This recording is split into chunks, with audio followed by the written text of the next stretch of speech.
សេដ្ឋកិច្ចថៃកំពុងដួលរលំរោងចក្របិទទ្វារផ្ទួនខណៈរោងចក្របិទថ្មីដួលរលំជិត 64% សេដ្ឋកិច្ចថៃកំពុងបញ្ចេញសញ្ញាគ្រោះថ្នាក់កាន់តែខ្លាំងខណៈវិស័យឧស្សាហកម្មដែលធ្លាប់ជាឆ្អឹងខ្នងសេដ្ឋកិច្ចរបស់ប្រទេសនេះកំពុងរងការរង្គោះរង្គើយ៉ាងធ្ងន់ធ្ងរទិន្នន័យផ្លូវការចុងក្រោយបានបង្ហាញថាចំនួនរោងចក្របិទទ្វារបានកើនឡើងលើសរោងចក្របើកថ្មីជាលើកដំបូងក្នុងរយៈពេល2ឆ្នាំកន្លះដែលជាសញ្ញាអាសន្នមួយមិនធ្លាប់មានក្នុងពេលចុងក្រោយនេះយោងតាមការចុះផ្សាយ The Nation Thailand នៅថ្ងៃទី21ខែឧសភាឆ្នាំ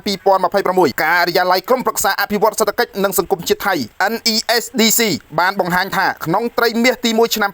2026 មានរោងចក្រចំនួន156ត្រូវបានបិទទ្វារកើនឡើង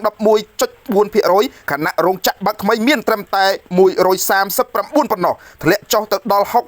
63.9% បើធៀបនឹងឆ្នាំមុនតួលេខកំពុងធ្វើឲ្យមហាជនថៃនិងអ្នកវិភាគសេដ្ឋកិច្ចជាច្រើនភ្ញាក់ផ្អើលយ៉ាងខ្លាំងព្រោះវាបានបង្ហាញថាម៉ាស៊ីនសេដ្ឋកិច្ចរបស់ថៃកំពុងចាប់ផ្ដើមអស់កម្លាំងជាពិសេសសហគ្រាសធុនតូចនិងមធ្យម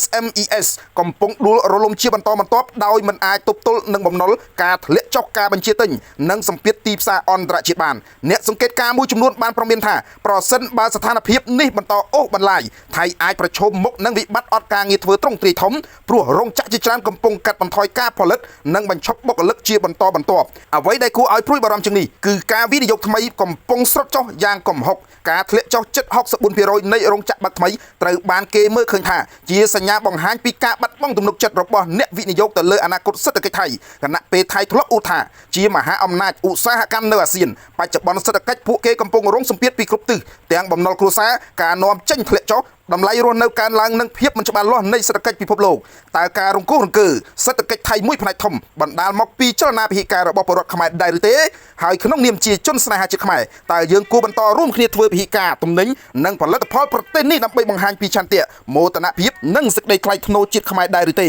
ព្រោះតែមានការរួបរวมនិងការគ្រប់គ្រងផលិតផលជាតិខ្លួនឯងប៉ុណ្ណោះដែលអាចធ្វើឲ្យថៃមើលឃើញយ៉ាងច្បាស់ថាកម្ពុជាមិនមែនជាទីផ្សារតូចឬប្រទេសដែលអាចមើលរំលងបានទៀតឡើយតែជាម្ចាស់វាសនានិងជាអ្នកកំណត់មួយផ្នែកនៃចលនាសេដ្ឋកិច្ចថៃទាំងមូលខ្ញុំរំសាវីព័ត៌មាន Friday Daily News